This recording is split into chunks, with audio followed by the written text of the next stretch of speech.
Hello दोस्तों, आज की इस वीडियो में हम बहुत ही आसान शब्दों में समझने वाले हैं लो बीपी की दवाइयों के बारे में, यानी कि हाइपोटेंशन के बारे में। देखो, हाइपोटेंशन एक कॉमन प्रॉब्लम होती है जो कि लगभग सभी व्यक्तियों में देखने को मिलती है।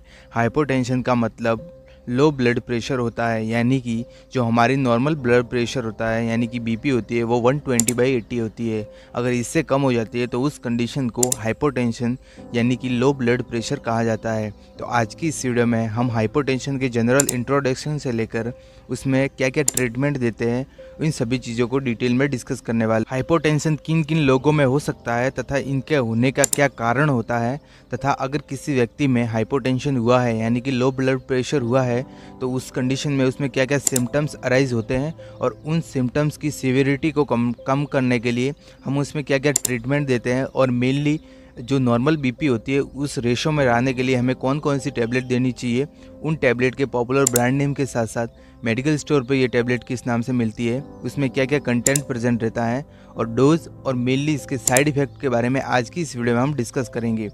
ये वीडियो मेडिकल स्टूडेंट्स या फिर जो क्लिनिक पर हॉस्पिटल में वर्क करते हैं उन सभी के लिए बहुत ही ज़्यादा इंपॉर्टेंट होने वाला है, क्योंकि हाइपोटेंशन एक कॉमन प्रॉब्लम होती है जो कि लगभग सभी व्यक्तियों में देखने को मिलती है। आपको इसका ट्रीटमेंट और ये कैसे वर्क करती है, इन सभी चीज़ों के बारे में जानना बहुत ज़रूरी होता है। आगे बढ़ने से पहले वीडियो को लाइक कर दीजिएगा। चैनल पर अगर पहली बार विजिट कर रहे हो तो चैनल को प्लीज़ सब्सक्राइब कर दीजिएगा। चलिए वीडियो को शुरू करते हैं, और सबसे पहले अपन देखते हैं व्हाट इज़ द हाइपोटेंशन, यानी कि लो ब्लड प्रेशर क्या होता है। उसका जनरल इंट्रोडक्शन सबसे पहले अपन सामान्य भाषा में समझने वाले हैं, ठीक है। लो ब्लड प्रेशर को मेडिकल टर्म में हाइपोटेंशन कहा जाता है। मेडिकल की जो भाषा होती है, मेडिकल टर्म होती है, तो उसमें लो ब्लड प्रेशर को हाइपोटेंशन कहा जाता है। जैसा कि हम जानते हैं कि एक वयस्क व्यक्ति का जो नॉर्मल ब्लड प्रेशर होता है वो 120/80 mm/Hg होता है। जिसमें जो 120 होता है वो सिस्टोलिक ब्लड प्रेशर होता है, और जो 80 होता है वो डायस्टोलिक ब्लड प्रेशर होता है।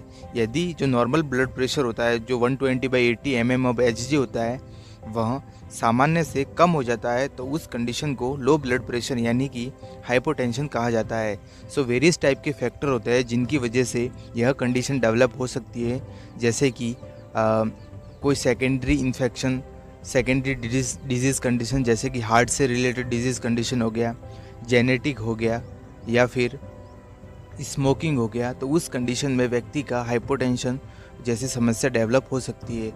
आगे बढ़ने से पहले आपको हाइपो और हाइपर का मतलब जानना बहुत ज़रूरी होता है, क्योंकि यह लगभग सभी टर्म में वर्क भी करता है। हाइपो का मतलब होता है कम होना और हाइपर का मतलब होता है ज़्यादा होना। आज की इस वीडियो में हम हाइपोटेंशन के बारे में डिस्कस करेंगे। हाइपोटेंशन का मतलब होता है बीपी का कम हो जाना। जो बीपी होती है हमारी नॉर्मल वो 120/80 mm/Hg होती है। अगर इससे कम हो जाती है तो उस कंडीशन को हाइपोटेंशन कहा जाता है। या फिर दूसरा जो हमारी टर्म है वो होती है हाइपरटेंशन, जिसमें बीपी होती है वो सामान्य से ज़्यादा हो जाती है। जैसे कि 120/80 हमारी जो नॉर्मल बीपी है उससे अगर ज़्यादा हो जाती है तो उस कंडीशन को हाइपरटेंशन कहा जाता है। नेक्स्ट पार्ट में हम हाइपरटेंशन के बारे में डिस्कस करेंगे। नेक्स्ट वीडियो में आगे बढ़ते हैं और आगे अपन देखते हैं types of hypotension. Hypotension mainly 4 type का होता है, जिसको हम एक एक करके डिटेल में डिस्कस करने वाले हैं। सबसे पहला जो हमारा हाइपोटेंशन का जो टाइप होता है वो होता है ऑर्थोस्टैटिक हाइपोटेंशन। आप इसका स्क्रीनशॉट ले सकते हो। ऑर्थोस्टैटिक हाइपोटेंशन में इस प्रकार का जो हाइपोटेंशन होता है जिसमें जो बीपी होती है, हमारा जो ब्लड प्रेशर होता है वो अचानक ही कुछ ही मिनटों में सामान्य से बहुत ज़्यादा कम हो जाता है। इस प्रकार के हाइपोटेंशन में जो हमारी नॉर्मल ब्लड प्रेशर होता है 120/80, जो हमारा सिस्टोलिक ब्लड प्रेशर होता है यानी कि जो 120 होता है वो अचानक से गिरकर 20 mm/Hg आ जाता है, तथा जो हमारा डायस्टोलिक ब्लड प्रेशर होता है वो गिरकर अचानक से 80 से 10 mm/Hg तक आ सकता है। और यह कंडीशन मेनली जो गर्भवती महिलाएं होती है या फिर जो बुजुर्ग लोग होता है उनमें देखने को मिलती है। गर्भवती महिलाओं में at the time of delivery या फिर डिलीवरी के बाद यह कंडीशन अराइज हो सकती है। और जो बुजुर्ग व्यक्ति होते हैं वो अचानक से अगर बैठे हैं या फिर कोई भी फिजिकल एक्टिविटी कर रहे हैं, अगर अचानक से वो खड़े हो रहे हैं तो उस कंडीशन में जो ऑर्थोस्टैटिक हाइपोटेंशन है वो वाली कंडीशन डेवलप हो सकती है। दूसरा जो हमारा हाइपोटेंशन का जो टाइप है वो होता है कॉन्स्टिट्यूशनल हाइपोटेंशन। इस प्रकार के हाइपोटेंशन में जो हमारा जो ब्लड प्रेशर होता है वो कम ही रहता है, जो कि मेनली बच्चों और जो किशोर होते हैं उनमें देखने को मिलता है। ठीक है। सो नेक्स्ट हमारा जो तीसरा हाइपोटेंशन का टाइप होता है उसका नाम होता है नेचुरली मीडिएटेड हाइपोटेंशन। तो इस प्रकार के हाइपोटेंशन में ये जो ब्लड प्रेशर होता है वो लगातार कम ही रहता है। इस प्रकार के व्यक्ति में जो एक्सरसाइज या फिर जो लंबे समय तक कोई एक्सरसाइज करता है, फिजिकल एक्टिविटी करता है या फिर लंबे समय तक खड़ा रहता है, तो उस कंडीशन में अचानक से उसका सिर दर्द करने लग जाता है या फिर डिजीनेस यानी कि चक्कर आ सकते हैं, ब्लर विजन हो सकता है। तो ये वाले सिम्टम्स इसमें अराइज हो सकते हैं, या फिर उसको बेहोशी भी अकॉर्डिंग टू उसके सीवियरिटी अकॉर्डिंग वो बेहोश भी हो सकता है। चौथा जो हमारा हाइपोटेंशन का जो टाइप है वो होता है सीवियर हाइपोटेंशन, जो कि हाइपोटेंशन का एक सीवियर टाइप होता है। इस प्रकार के हाइपोटेंशन में जो हमारा रक्त चाप होता है यानी कि जो ब्लड प्रेशर होता है वो अत्यधिक नीचे गिर जाता है, व्यक्ति सदमे में चला जाता है और शरीर के जो जरूरी अंग होते हैं जिनको प्रॉपर फंक्शन के लिए ऑक्सीजन की सप्लाई की आवश्यकता होती है वो बाधित यानी कि इंटरपुट हो जाती है, जिसके कारण व्यक्ति में लेवल ऑफ कॉन्शियसनेस वाली कंडीशन डेवलप हो सकती है और इन द सीवियर केसेस व्यक्ति की मृत्यु भी हो सकती है। आगे इसके कोजेस के बारे में डिस्कस करेंगे कि क्या क्या ऐसे कोज होते हैं जिनकी वजह से हाइपोटेंशन जैसी कंडीशन डेवलप हो सकती है। नेक्स्ट वीडियो में आगे बढ़ते हैं और आगे अपन बात करते हैं कोजेज ऑफ हाइपोटेंशन, यानी कि क्या क्या ऐसे कारण होते हैं या फिर कौन कौन से ऐसे रिस्क फैक्टर होते हैं जिनकी वजह से आपके अंदर हाइपोटेंशन जैसी कंडीशन डेवलप हो सकती है। तो सबसे पहले जो हमारा कोज होता है वो होता है शारीरिक कमजोरी। अगर आपके शरीर में कमजोरी है, थकान जैसी महसूस होती है, आप अपने समय पर भोजन का ग्रहण नहीं करते हो, उस कंडीशन में भी आपको हाइपोटेंशन हो सकता है।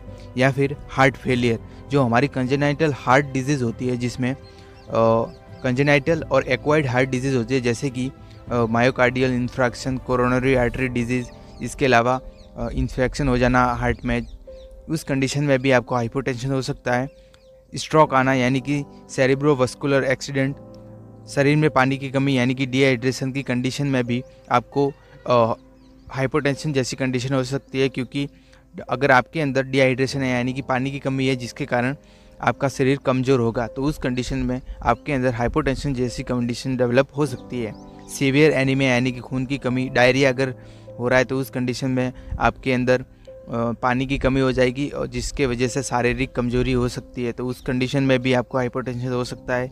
इसके अलावा हैवी मेंस्ट्रुएशन ब्लीडिंग यानी कि मेंस्ट्रुएशन साइकिल के दौरान अगर आपकी हैवी ब्लीडिंग हो रही है, बहुत ज़्यादा रक्तस्राव हो रहा है, तो उस कंडीशन में एनीमिया डेवलप होगा और एनीमिया के कारण भी आपके अंदर हाइपोटेंशन जैसी कंडीशन डेवलप हो सकती है। इसके अलावा ब्लड में हीमोग्लोबिन का लेवल कम हो जाना या फिर अधिक मेंटली जो वर्कलोड होता है उसका लेना, इस कारण से भी आपके अंदर हाइपोटेंशन की कंडीशन जो होती है वो डेवलप हो सकती है। आगे इसके सिम्टम्स के बारे में डिटेल में डिस्कस करें तो अगर आपके अंदर हाइपोटेंशन हो रहा है तो उस कंडीशन में आपके अंदर क्या क्या ऐसे सिम्टम्स होंगे जो अराइज होते हैं। तो सबसे पहला जो हमारा सिम्टम होता है वो होता है नोजिया एंड वॉमिटिंग, यानी कि जी मचलाएगा, उल्टी जैसी समस्या होगी, सिर दर्द होना, डिजीनेस यानी कि चक्कर आना, शरीर में कमजोरी, चेस्ट पेन यानी कि सीने में दर्द, ब्लर विजन यानी कि धुंधला दिखाई देना, फटीग्यू यानी कि एक्सेसिव आपको थकान महसूस होगी, आप कंफ्यूज हो जाओगे और इन द सीवियर केसेस आप अनकॉन्शियस हो सकते हो या फिर व्यक्ति की डेथ भी हो सकती है। आगे इसके ट्रीटमेंट के बारे में हम डिटेल में डिस्कस करेंगे। नेक्स्ट वीडियो में आगे बढ़ते हैं और आगे अपन डिस्कस करते हैं ट्रीटमेंट ऑफ हाइपोटेंशन। हाइपोटेंशन का क्या इलाज होता है। सो जनरली हम मेडिसिन के बारे में इस वीडियो में डिस्कस करने वाले हैं। और आगे बढ़ने से पहले मैं आप सब लोगों को बता दूं कि आपको विदाउट डॉक्टर की परमिशन के बिना आपको किसी भी टैबलेट या फिर किसी भी इंजेक्शन का यूज़ नहीं करना है, नहीं तो आपको आगे चलकर प्रॉब्लम हो सकती है। ठीक है। सो सबसे पहले जो हमारी टैबलेट है वो होती है फ्लोरिकॉड टैबलेट। आप इमेज में देख सकते हो, फ्लोरिकॉड के नाम से ये मेडिकल स्टोर पर या फिर हॉस्पिटल में मिल जाती है। फ्लोरिकॉड इसका मोस्ट पॉपुलर ब्रांड नेम होता है और इसमें जो कंटेंट प्रेजेंट रहता है वो होता है फ्लूड्रोकॉर्टिसोन, इसमें कंटेंट प्रेजेंट रहता है।